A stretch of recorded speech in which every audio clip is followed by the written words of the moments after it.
biyar waɗansu manya-manyan mayakan boko haram da ke yankin tafkin chadi a can yankin ƙasar tarayyar najeriya a wani gari da ake kira tombon ƙasa a can ne malam ali ibrahim da yalon bulu da malam bula mashadi da malam ismail da bashir okasha da madu bashir da malam sagir sunaye ne waɗanda ba ku san su ba, amma muna so ku rike su a hankulanku ku rubuta ku aje waɗannan sunayen saboda nan gaba, saboda su waɗannan mutane da muka zana muku da su ne aka yi wani taro a ƙarƙashin jagorancin malam habib mataimaki ga abu hafiz da aka fi sani da suna bashuwa. An yi wannan taro ne a nan garin na tumbun ƙasa da ke cikin yankin ƙasar tarayyar najeriya tare da halartar wakilai na ƙasar faransa da na ƙasar benin da kuma na ƙasar najeriya da kuma wata ƙasa ɗaya daga cikin manya-manyan ƙasashe na turai na yanzu su ma sun sa hannu a cikin wannan tahiya. Waɗannan wakilai na faransa da na benin da na najeriya da wannan ƙasa da ba mu haɗi sunanta ba sun taso daga cikin ƙasar tarayyar najeriya a cikin waɗansu motoci guda 5 sabbi gagal horhoru kal suka zo zuwa yankin 'yan boko haram. Waɗannan motoci horhoru kal ne, a cikinsu akwai mota guda ɗaya wadda ita tana shaƙe ne da makamai da bumabumai waɗanda za a yi wannan aikin aika-aika da su. Akan haka ne mayakan boko haram suka tarbi waɗannan baƙi nasu a yankin karkarar kukawa tsakanin kukawa da kuma gajiram. A daidai nan suka tarbe su kuma suka yi musu rikiya har zuwa garin tombon ƙasa a ranar 6 ga watan janairu nan da muke ciki na shekara 2025 ne wannan abin ya wakana, inda suka je suka gudanar da wani taro a ranar 8 ga wannan wata na janairu shekara 2025 a wajejen karfe 2 na rana zuwa karfe 4 aka yi wannan taron aka kammala sai suka kwashi kayansu kuma suka koma wato a cikin ƙasar ta najeriya.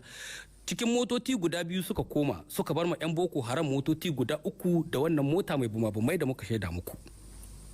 A wannan taron dai an tattauna akan abubuwa guda 2. Na farko an yi raskwana da kuma bitar yarjejeniyar da take tsakanin 'yan boko haram da kasar ta faransa da kuma tsakanin 'yan boko haram da 'yan kasar benin, tsakanin boko haram da 'yan najeriya, saboda a samu a tsaye da ruwan miya a tsakankaninsu, ka a samu saɓani tsakankaninsu, saboda kun san dama tahiya a tsakaninsu akwai cuta da zamba cikin aminci da suke yi wa junansu.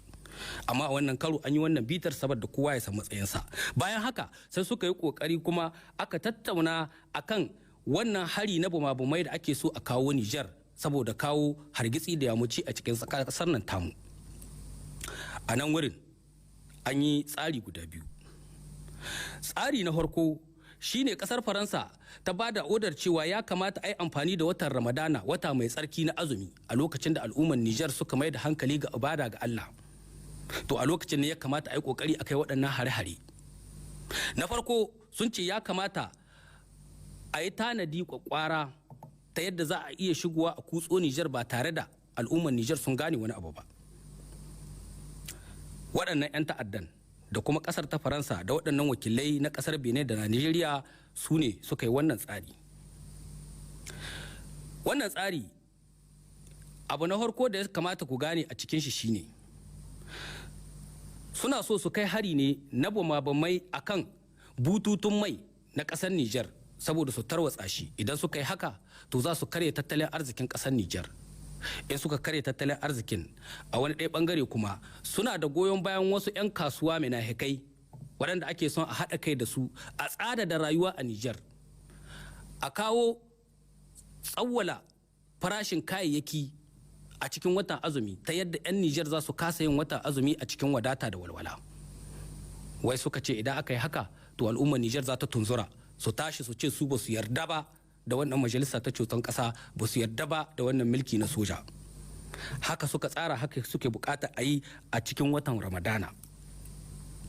Bayan wannan sun yi tsari na kan hari na ƙunar baƙin wake a cikin wasu garuruwa waɗanda suka zaɓa. Wannan ƙunar baƙin waken bayan sun yi shi ne kuma suke ƙoƙarin su su sace waɗansu matasa samari da 'yan mata 'yan lakwal 'yan makaranta a cikin makarantarsu kamar irin yadda aka yi can baya a Najeriya a shekara ta 2014. Kamar haka nan suke so su yi a Nijar, a zo a sace 'yan makaranta samari da 'yan mata a je ai garkuwa da su. Don mi? Wai garkuwa za a yi da su sai a nemi cewa dole sai sojojin Nijar sun saki tsohon shugaban ƙasar Nijar Bazoum Mohamed dole sai sun sake shi sannan a sako waɗanga 'yan makarantar da za a kamawa. Idan majalisar ceton ƙasa ta ƙi ta saki Bazum, ta ce ba za a sake shi ba, to shikenan Faransa ta ba waɗannan 'yan ta'adda da za su yi wannan aika-aikan kayayyaki na sadarwa irin na zamani na talabijin, sai a zo a gaban talabijin a wallafa a gaban kamera a kashe waɗannan yara samari da 'yan mata a gaban huskar duniya, a kashe su a wallafa a duniya ko ina a ce ga suna ai gwamnatin Nijar ta ƙi ta saki Bazum kuma an kashe 'ya'yanta. Saboda haka uwayen waɗannan yara da sauran danginsu da 'yan uwa da aminan arziki su ma su fusata hankalinsu. Assalamu alaikum warahmatullah. Sojawan mu na Nijar sun yi nasara a Difa da Tilaberi wajejen Bankilare. Amma shiru kake ji. Su BBC, su RFE, su DW, su DCL na Nigeria nan, su Abdu Fagui, su Hamid Ingagide, su Mai Dalili. Shiru kamar sun mutu, kamar an yi wani abu. Don mu gane da cewa wa'annan mutanen da wa'annan gidajen talabijin ke ba alheri suke so mana ba, su ne idan karamin abu aka yi a Niger na wani hari ko kuma wani abu, kahin kowa ya ji su zaka gani sun sabko suna da data kin shi tsabtsab, suna na a Facebook, a TikTok, a Twitter, wasu su hashin gare su a Telegram da WhatsApp. Ba su san mana alheri ko kaɗan a ƙasar mu. Da aka yi hari na shekaran jiya a Difa, ranar da aka yi harin gubernar ya ɗoka ya tai da kanshi ya diba su, kuma jiya muka gani chef d'etat major da kanshi da manyan generali suka je Difa don ta'aziyan wa'annan mutum hudun da suka rasu. Sannan mun gani babban nasara da sojawan mu suka yi a Bankilare, sun ma in ta'adda kamun hara. Amma shiru ta yan uwa mu gane wa yake so mana alheri. Wayannan ba labari suke bada ba, dama kawai neman tarzoma tsakanin ƙasa ne suke badawa. Allah ya kare ƙasar mu ci gaba da addu'a.